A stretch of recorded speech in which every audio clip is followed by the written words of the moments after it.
இன்னைக்கு நம்ம ஒரு புது அனிமி சீரிஸ் தான் பார்க்க போறோம். The gas book of ஹேரன். இந்த வருஷம் தான் இந்த அனிமி சீரிஸ் ரிலீஸ் ஆச்சு. ஃபர்ஸ்ட் எபிசோட் பார்த்தோன்னா எனக்கு ரொம்ப பிடிச்சிருந்துச்சு. அதனால தான் உங்களுக்காக எடுத்துட்டு வந்தேன். இதுல ஃபர்ஸ்ட் சீன்லயே பார்த்தீங்கன்னா இங்கே ஒரு குட்டி பையன். இவனை தான் நான் ஹீரோன்னு ஃபர்ஸ்ட் நினைச்சேன். போக போக தான் தெரிஞ்சிச்சு இந்த பையன் ஹீரோ கிடையாது. இவன் வந்து ஒரு காமிக் புக் எடுத்துட்டு பேசிட்டு இருக்கான். எனக்கு காமிக் படிக்க ரொம்ப பிடிக்கும். அதுவும் குறிப்பா இந்த பேரோல்ஸ் வேம்பயர் இதை பத்தியெல்லாம் படிக்க பிடிக்கும். ஆனா இது எல்லாமே பொய் தானே, எனக்கு அது தெரியும். இந்த நிஜ உலகத்துல அது எதுவுமே கிடையாது அப்படின்னு சொல்லிட்டு அந்த புக்கை படிச்சிட்டு இருக்கான்.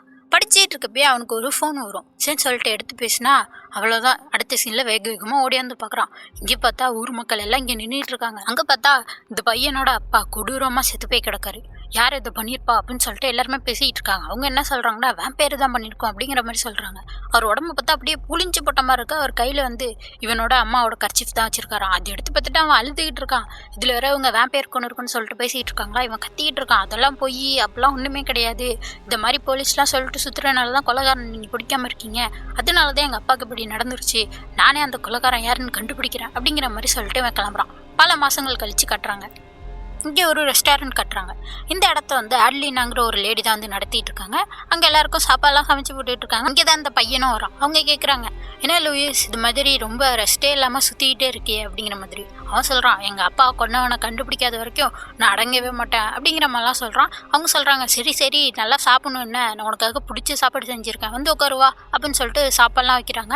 அவன் அப்படியே அவங்க அப்பா பற்றி தான் யோசிச்சுட்டு இருக்கான். அவங்க அப்பாவுக்கும் இந்த வேம்பயர் மான்ஸ்டர் மேலெல்லாம் நம்பிக்கையே கிடையாது. அவரை வந்துட்டு என்ன சொல்லி வளர்த்துருப்பாருன்னா, ஏன்னா அவரும் ஒரு டிடெக்டிவாக தான் இருந்திருக்காரு.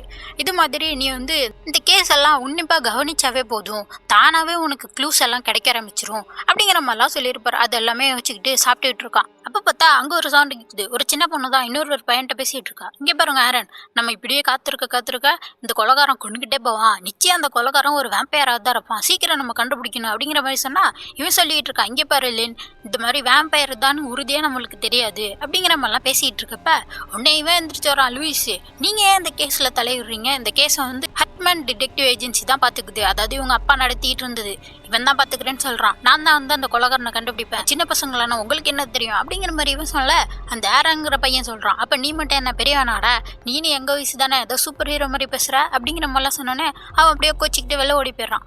இந்த லேடி தான் சொல்கிறாங்க, இது மாதிரி அவங்க அப்பாவை தான் அந்த கொலைகாரன் 5வது ஆளாக கொண்டிருக்கான். அவங்க அப்பா வந்து இந்த சிட்டியில் இருக்க ஒரு ஃபேமஸான டிடெக்டிவ்.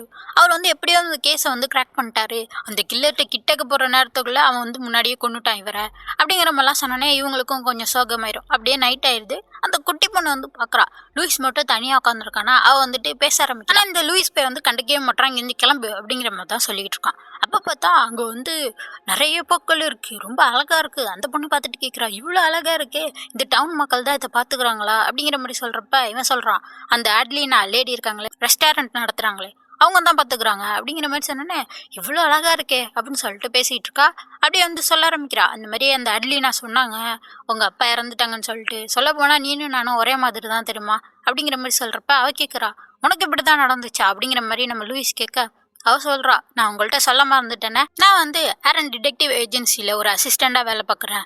அப்படின்னா அந்த ஆரன்கிற பையன் தான் டிடெக்டிவ் ஹெட்டா அப்படிங்கிற மாதிரி இந்த பையன் கேட்குறான். ஆமாம் ஆமாம், அவர் ரொம்ப அறிவாளி தெரியுமா அப்படிங்கிற மாதிரிலாம் சொல்லிட்டு என்ன சொல்கிறான்னா, பேசாமல் நீனும் எங்கள் கூடயே சேர்ந்துடுறீங்க, 2 பேருமே ஒன்றா சேர்ந்து சீக்கிரம் கொலைகாரனை கண்டுபிடிச்சிடலாம் அப்படிங்கிற மாதிரி சொன்னால் இவன் சொல்கிறான், எங்கள் அப்பா கொண்டவங்கள நான் தான் கண்டுபிடிப்பேன், எனக்கு யார் உதவியும் தேவையில்லை அப்படிங்கிற மாதிரிலாம் சொல்லிடுறான். உடனே இந்த பொண்ணு பார்த்துட்டு, சரி இப்படி உதவி செஞ்சுக்க வேணாம், நம்ம வேணால் தெரிஞ்ச தகவலை மட்டும் பரிமாறிப்போம், அதில் வந்து யார் முதல்ல பிடிக்கிறான்னு பார்த்துக்கலாம் அப்படிங்கிற மாதிரி சொல்கிறான். சரின்னு சொல்லிட்டு இப்போ அடுத்த சீனில் கட்டுறாங்க.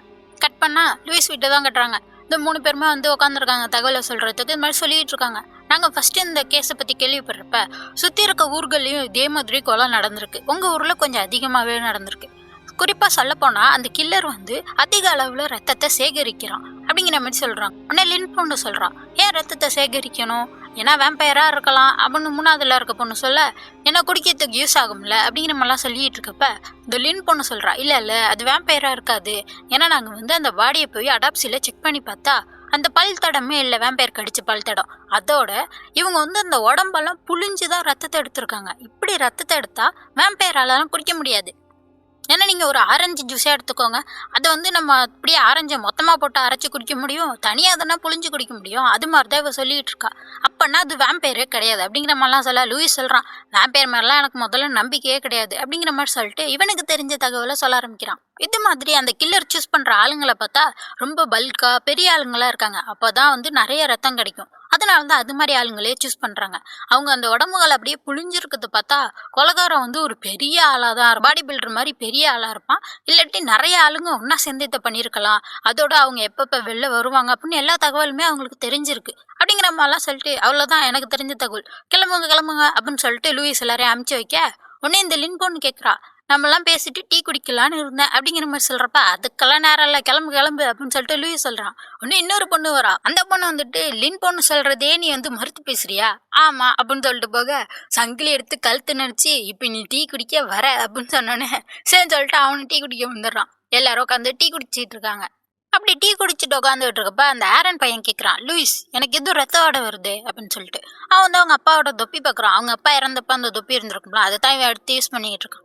இதுவாக இருக்கும் அப்படின்னோடனே இல்லையே இன்னொன்று இருக்கே அப்படிங்கிற மாதிரி சொல்கிறப்ப அவங்க அம்மாவோட கர்ச்சிஃப் வந்து அவங்க அப்பா கையிலே வச்சுருந்தாரு தெரியுமா, அவரோட ரத்தம்லாம் அதில் தான் இருக்கும். இன்னும் இந்த பையன் துவைக்காம வச்சிருக்கான் போல. அதான் எடுத்து காட்டுறான், எங்கள் அம்மாவோட கர்ச்சிஃப் அப்பா இறந்து போனப்போ கையிலே வச்சுருந்தாரு அப்படின்னு சொல்லிட்டு காட்டிகிட்டு இருக்கான்.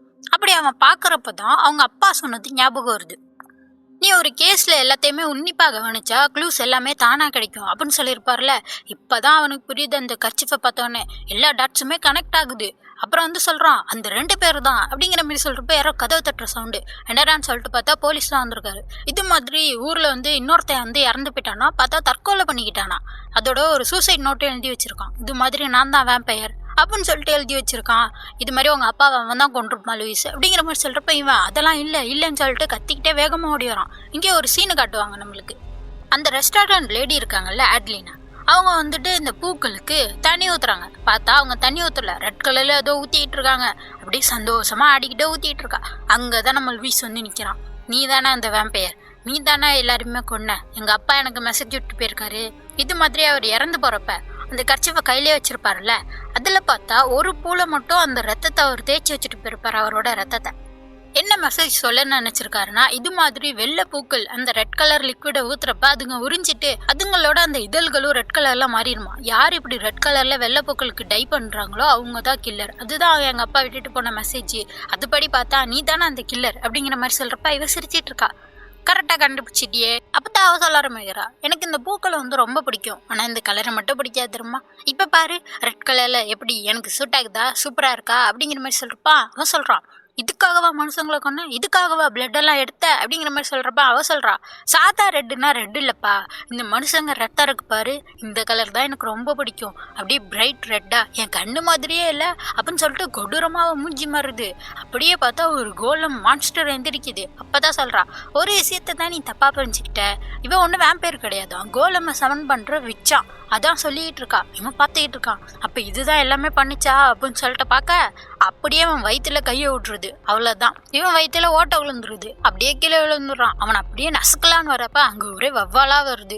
அங்க பார்த்தா அந்த ஆரன் பையன் வந்துடுறான். இதுக்கப்புறம் நான் பாத்துக்கிறேன் அப்படின்னு சொல்லிட்டு கொஞ்சம் ரத்தத்தை எடுத்து குடிக்கிறான். குடிச்சதுக்கு அப்புறம் பார்த்தா பெரியவனா வளர்ந்துறான், ரெக்கையெல்லாம் வந்துருது.